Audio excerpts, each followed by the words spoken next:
Hey there, welcome back to another review. This time, it's definitely more of a rant because I absolutely fucking despise this movie. This is a film I've not been a fan of ever since I saw it on VHS years ago because of the fucking misleading cover art, which is an absolute lie and a hoax. And that film is C.H.U.D 2, Bud the Chud, which I like to call Crud 2, Bud the Dud, because this is a cruddy film and it's a dud of a sequel. It's a sequel to C.H.U.D in name only. It doesn't deserve to be associated with the C.H.U.D franchise because it doesn't earn it.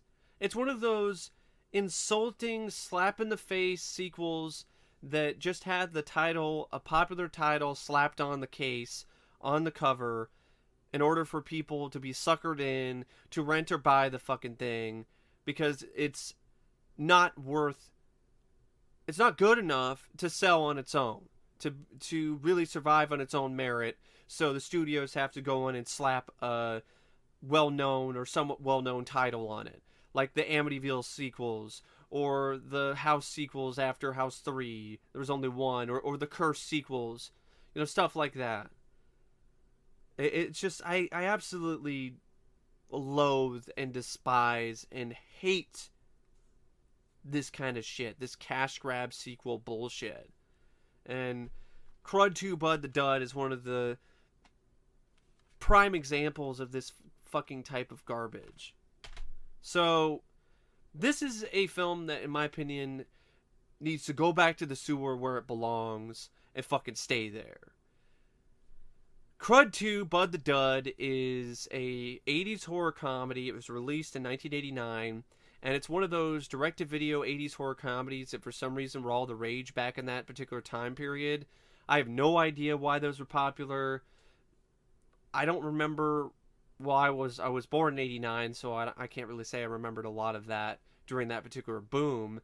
But it's just one of those things, like, I don't get it. I mean, you have Beverly Hills Body Snatchers and other lame shit like that came around the same time. So I guess they're trying to appeal to the teen audience. But I guess they thought teenagers were fucking dumbasses back then because they delivered these really dumb, shitty films for these teen audiences. It's directed by David Irving, who had done like some fairy tale movies before this, and then did Crud 2 Bud the Dud, and then did some tornado movie on TV, and then just did nothing afterwards except short documentaries. And that's fitting, because his direction is so bad it makes you want to eat your fucking shorts. And I don't know why this guy was chosen, because if you look at his filmography, he did some fairy tale movies. What does that have to do with the C.H.U.D sequel? Well, at the time, he was Steven Spielberg's brother-in-law. So that's what I really do feel that Vestron and Lightning Pictures, who produced this film and released it, they looked at this guy's filmography, they found his name, and then they were like, excuse me, I got crud in my fucking mouth. Ugh. To spit it out. They were like, hey, this guy, he's perfect. He's the brother-in-law of Steven Spielberg. Maybe we can get some of that Spielberg brother-in-law magic from David Irving. And there was no magic to be found, because he was just Spielberg's brother-in-law. I mean, like, really? Like, I don't know for sure if that's what happened, but I would not be surprised. I definitely would not. I mean, I'm surprised this even got made. This just absolutely awful sequel. And I can't believe that Vestron thought this was worthy of a theatrical release at first. This was planned for a theatrical release until Vestron got a clue and then was like, no, we shouldn't be releasing this steaming pile of fucking garbage into the theaters. Nobody's going to watch this. Nobody's going to pay to see it. And they had to make cover art like this with actual chuds on the cover that are not in the fucking movie in order to get people to even see the film to begin with. So yeah, the direction by David Irving is as diseased and as dead and as fucking rank and horrid as the zombies that you see in the film all the time that are featured rather prominently, which I like to call cruds, because they're not chuds. I'm not buying the script's lazy bullshit explanation for why this is titled C.H.U.D 2, because they're part of the C.H.U.D project. The military created this serum that was supposed to create the perfect soldier, and ended up turning people into these zombies instead. That's just a slap in the face to the original movie, and the clever twist that was revealed at the end of the film that showed you what C.H.U.D actually stood for. And it's just, these type of sequels piss me off because they take a piss and take a shit on the previous film in order to give a reason for their fucking existence. And if you're going to make a sequel in name only, you don't need to also take a shit on the previous film with your lazy fucking ass. So, yeah, the direction is just terrible. You can see why this guy didn't direct again, really, for the most part after this. He definitely didn't have any of Spielberg's talent, that's for sure. And it's written by M. Cain Jeeves. And that's a pseudonym for writer Ed Naha, who had written films like Dolls and Troll and a few others, as well as the novelizations of RoboCop and RoboCop 2. And he didn't even want his real name on this. And it shows, because this is just a hack job of a script. You can tell this is a screenwriter who just doesn't care about what he's doing, and it's just a paycheck screenplay. It's a paycheck script. It's an unabashed, shameless ripoff of Night of the Creeps and Return of the Living Dead Part 2. Mainly Night of the Creeps, because the main gist of the plot is there's these college students, these two guys, they have to go get a dead body for a dare, and they find one, but it rolls out of their way, and they're not able to get it. So then they end up trying to find another body to replace it, and they end up grabbing Bud, who then is brought back to life by their shenanigans, and then ends up infecting most of the town and turning people into cruds, which I like to call them because they're not fucking chuds. And I'm just like... And then there's also a infected dog, like an infected poodle, which was also in Night of the Creeps. So what did Ed Naha do? He just watched Night of the Creeps late one night on TV or rent it and was like, I'll just make Night of the Creeps. I'll just write Night of the Creeps again, but with some names changed around and add a few little things. Instead of flamethrowers, they're using weapons that freeze the cruds instead of burning them. It's such a shameless ripoff. It really is. Go watch Night of the Creeps instead of this shit. It's a much better film. Even Return of the Living Dead Part 2, which isn't even a great movie. It's an alright film. I like it okay. It's a lot better than this. And the jokes are just so pathetic. Like, this is another horror comedy that isn't funny in the slightest. So that really makes it a painful, pathetic experience to sit through, because it's trying so hard to be funny and it's falling flat on its ass over and over and over and over again.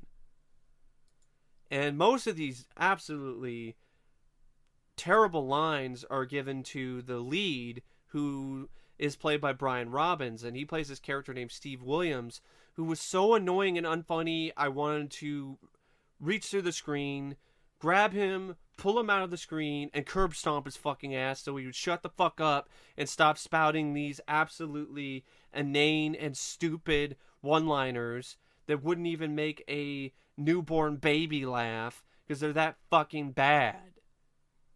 This guy was a poor man's Kirk Cameron.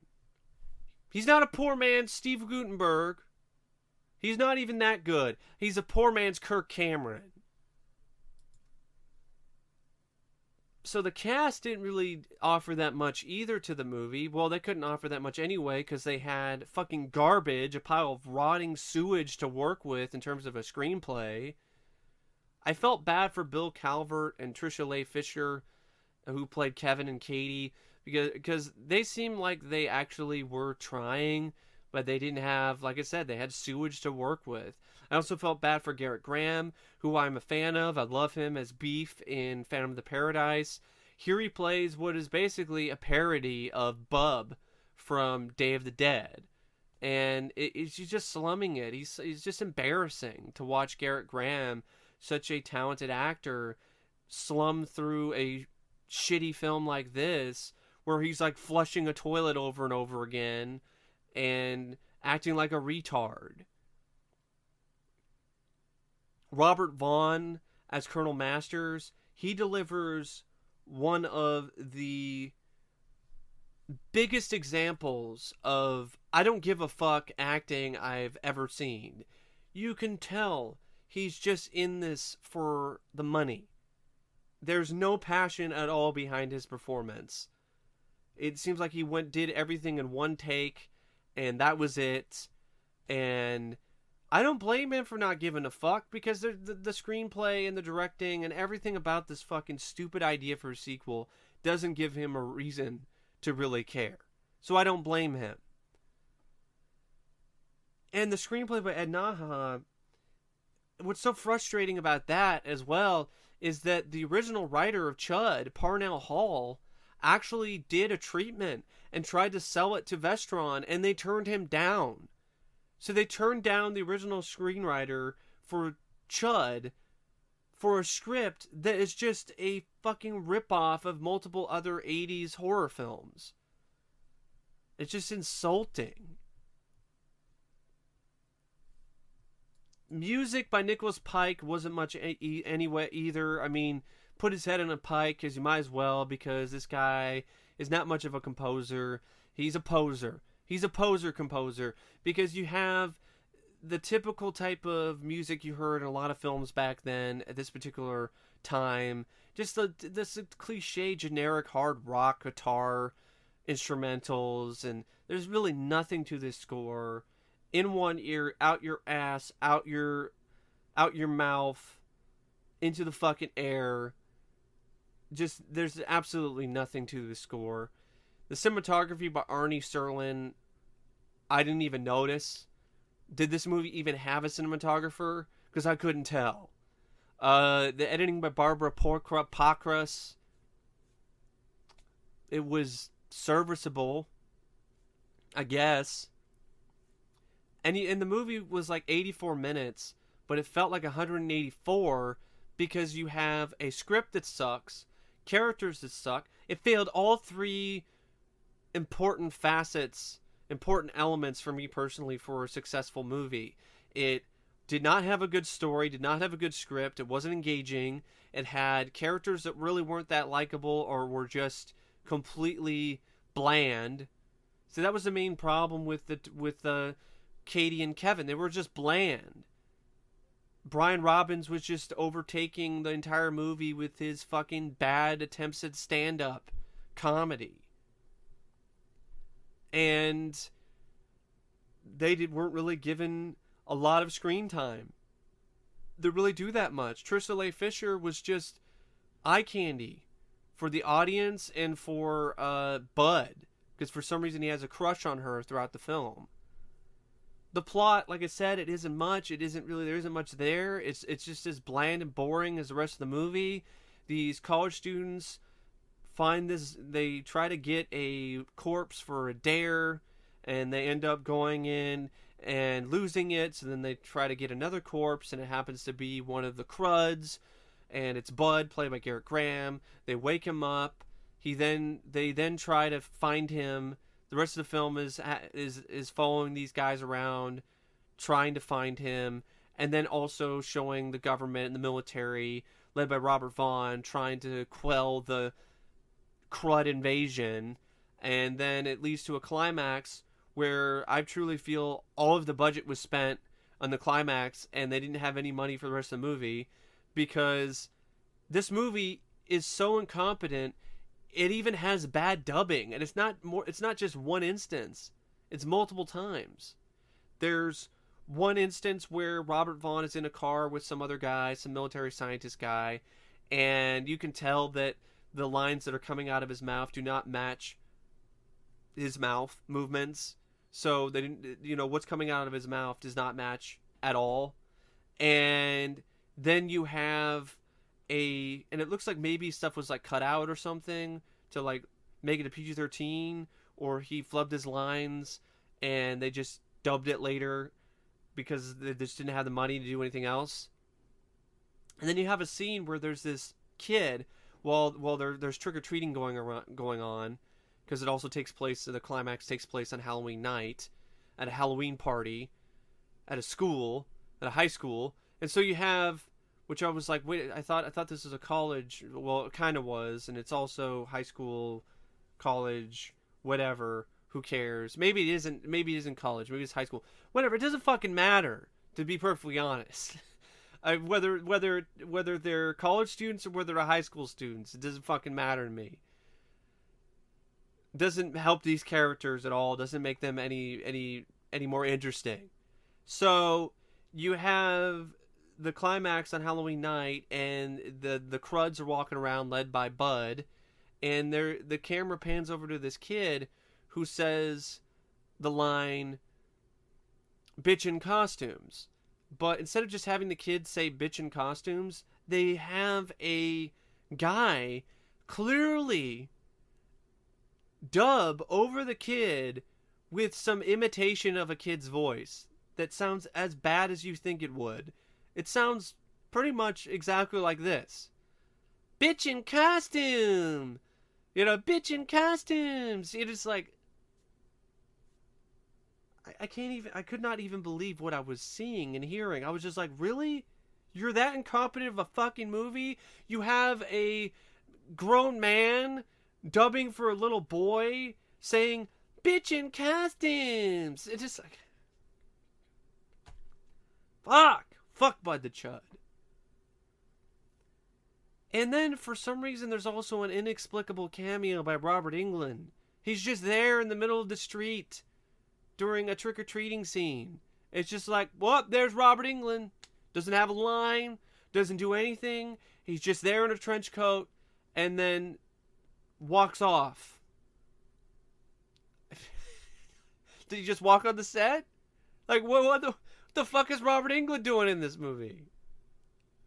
Oh, man. The climax, like I said, is admittedly decent. I like the idea where they freeze the C.H.U.Ds and then make them explode in the pool with electricity. And the effect is rather well done for a low budget. There were some decent bits of practical effects at times too, like when one of their professors at the school, he gets it definitely is college because it's a professor. So he ends up getting a Bunsen burner shoved through the top of his head, and he's walking around with it and sticking out, and it was a decent practical effect. It's not very gory though. There's just like a little bit of blood at times. A lot of the times it cuts away from the kills, from the Cruds eating other people. And I guess the goriest they can get is like when Bud rips out his heart and tries to hand it to Katie near the end. I don't know why this is rated R. There's not really any foul language. There's no nudity. There's barely any gore. There's just a way to mislead people, just like the cover art. And I really do not know what else to say about this fucking piece of shit film about Crud 2 Bud the Dud. Except this film is a colossal, horrible, unbearable diarrhea. It's colossal, horrible, unbearable diarrhea straight out of Bud's asshole. I never want to watch this movie again. I don't know why this has a Vestron Collector's Series Blu-ray. Why the fuck did Lionsgate waste their fucking time and money making a collector's edition of this fucking movie? Is one of life's greatest mysteries. And I guess the only thing I have to say now about Crud 2 Bud the Dud is to rate the movie. And if I was to rate the film out of 5 stars, I'm going to give it 1 because, yes, I've seen worse than Crud 2, but not very many. This is still one of the worst sequels I can think of because it doesn't have that much to offer, entertainment-wise or quality-wise. There's a couple actors who deliver performances that I thought were okay and adequate at best, but weren't given a lot to do. There's some kind of cool concepts that are on display near the end and some decent practical effects near the end. The theme song is kind of fun. That's all I have. That's all I can give to this fucking piece of shit. This pile of fucking sewer trash. So I don't know what else to say about Crud 2. I've said enough. I've said my piece. I've ranted about it enough. I would recommend you avoid it at all costs because it's not worth it. It's not worth the pain. Trust me. It's not even worth it on a so bad it's good type of way because it isn't so bad it's good. It even has a sequel bait ending, and it didn't piss me off because I'm just like, I don't fucking care. Like, oh, the whole thing was, oh, the lead guy, he's a chud now. I hated him anyway. Good. He's a crud. He was crud anyway. So now he's a crud. Fine with me. Don't give a fuck. Just glad the movie's over. But anyway, thank you for watching my rant on Crud 2 Bud the Dud. And as always, thanks for watching, and I will see you guys later. See ya.